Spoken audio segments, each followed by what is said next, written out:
And Mary came to Jesus, and she said to him, they have no wine. And Jesus said to her, woman, what your concern affect me? It is not my hour. And Mary said, do what he tells you. My dear people, today, as I told you in the beginning of the Mass, we celebrate the third Epiphany of Jesus. The first Epiphany was to the Magi, to the kings of the earth. The second one is the Father installed Jesus and bestowed on him the adoption of his Son, and also that we have to listen to him at the Jordan when he was baptized by John. And today we see that Jesus himself testified that he is divine by changing water into wine. In the first reading today, we have the, as we say, the platform of today's liturgy. The author, the prophet Isaiah, is saying to Zion, don't be sad, rejoice. Her children are coming from exile of Babylon. You are going to be filled with so many blessings. Your hills are going to be filled with wine. Your ground is going to produce milk. And here is referring that the grapes that they have on these hills are going to produce wine, and the grazing of the cattle is going to bring milk for them, which is the means of survival. And we know that today the prophet is saying this to fulfill what Jesus is about to do in the gospel today. But I like to go to the second reading, and then we have the application of the readings. St. Paul, as he writes to the people of Corinth, he said there is one Spirit, but there is different ministries. And these ministries were given to the church by God for one reason, to bring us together to become one body. Because each one of us needs each other as we build in a temple, so that we as a body will continue to help the church in her building, in her becoming. And so St. Paul said some were given the ministry of prophecy, some of teachers, some of knowledge. Some of them are also prophets, apostles, and all this have one Spirit in common, and was given to them to bring us together for the good of the church. And that's what we are going to talk about today, the good of the church. Today, as you see in the Gospel, Jesus began his public ministry. He really became the true Messiah. The sign of the Messiah is here, because all the prophecy of the old is fulfilled in him. He comes to bring joy and transformation in the hearts of those who accept him. He felt for the couple who are just being married, for the embarrassment. And that's why Mary now come to Jesus and say, you have brought your disciples with you. They are fishermen. They drank too much, and now they have no wine. You need to do something for this. And Jesus turned to her, and with the words of Scripture, as God spoke in the book of Genesis, woman, and Mary was called woman, was called the new Eve. Woman, what's your concern of yours to be of mine? But listen to this concern of Mary.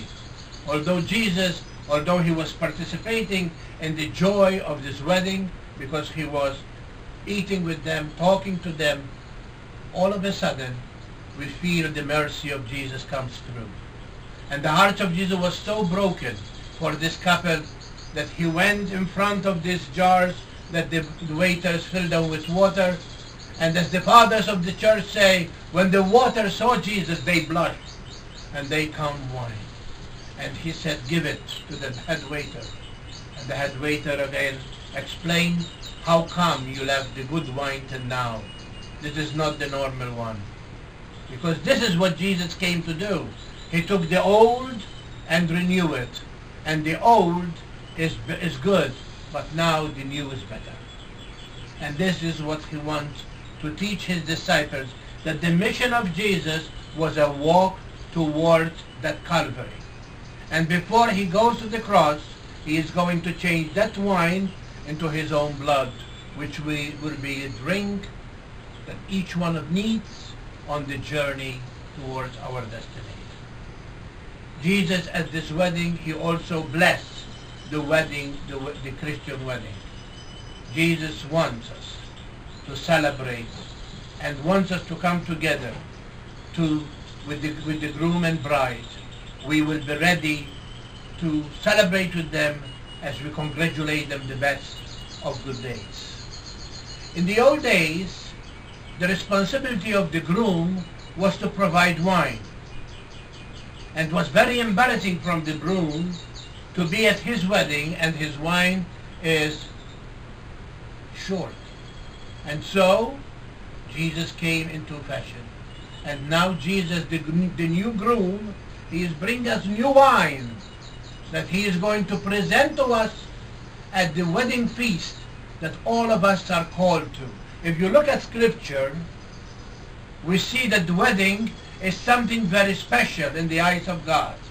You see it in the book of Isaiah, you see it in Leviticus, you see it even in the Revelation, you see in the Gospel how the wedding feast is so important. In fact, he really used that wedding feast as the mystical marriage that he had with the church. And that's why today, as we see Jesus elevate the sacrament elevate marriage to a sacrament, we see the importance of marriage. That marriage is not something that we take it for granted. Today, when we speak about marriage, some people shy away from it. But the true marriage is the marriage blessed by God in front of a priest or a deacon in a church. These marriages outside the church, although we consider them marriage if they are baptized, because if they are baptized Christians, and the baptism that they take is in the name of the Father, the Son, and the Holy Spirit, although there is illicit, because in order to be valid, in order to be authentic, has to be blessed in the form of the church, that only the bishop can dispense from that form, and the priest use the form of the church in order to bring the man and the woman, one man and one woman, in the sacrament of marriage. And that's why today Jesus, not only he felt for the married people, but he sanctified that marriage, because marriage is the authenticity or the continuation of the population of the world, but especially to continue the members of the church. Because by marriage, children are being born, and by marriage, the world continue to live, because it is what he creates. He wants us to be conserved and preserved.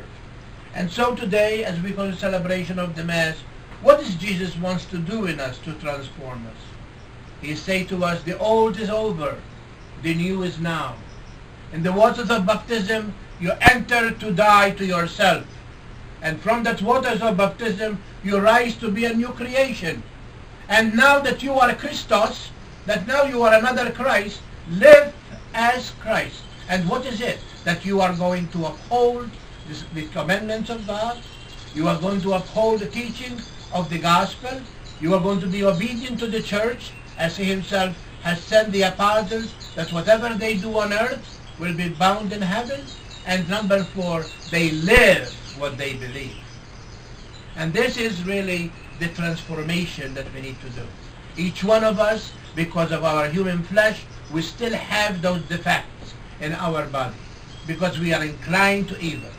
And although we know that we are baptized and we are born again to be a new creation, our actions, our words sometimes are not really what Jesus expects from us. And that's what he is saying today. I come to bring you new wine. I come to bring you new food, so that when we are going to be gathered on that holy mountain, the mountain of Zion, where God is going to provide finest food and delicious wine, he will give it to us because we have anticipated in the Holy Eucharist, in the Holy Mass. My dear people, each one of us has too much to offer to the church. And so, if God has given you a gift, even if it is small, use it for the good of the church. If you have the time to listen to people, do so. Maybe you find time to call some people who are lonely, who are homebound, who are in a nursing home or other places of retirement. You call them and just listen to them. I know it's not fun, because many times they complain about anything, even the spoons that they eat with. But we have to do that. If you are a good advisor, make sure you give good advice, and the advice you give is according to the gospel, not according to what it pleases you or what pleases the person who is hearing you. You be just in what you say. If you are a person who has knowledge, share it with others. How many times you meet Christians, you meet Catholics who are well established in their faith, and they do not seek to teach CCD, do not seek to teach sometimes in our CIA. Why? Because they say, after all, I have done my share in that. We did not do the share till we are still on the face of the earth. So the conclusion is, God is telling us to transform ourselves, to change ourselves. And as the Father last Sunday say, listen to my son, today Mary is saying, do what he tells you. Because the only good thing that comes from us is we do what Jesus tells us. If we do what we want, we are going to have a shipwreck in our life. But when we do what he wants, we are going to have too much to reap at the harvest time. My dear people, as today Jesus was so compassionate to this couple, let us be our compassionate, especially in this year of mercy, to those who come to us. And because they are in need, and because they have so many things that sometimes they cannot meet all of them, let us help them by reaching out to them with the gifts that God has given us. So all of us who prepare, who unite, who teach, who build, one day will come to this mountain where the Lord has prepared for us that table of rich food and delicious wine. God bless.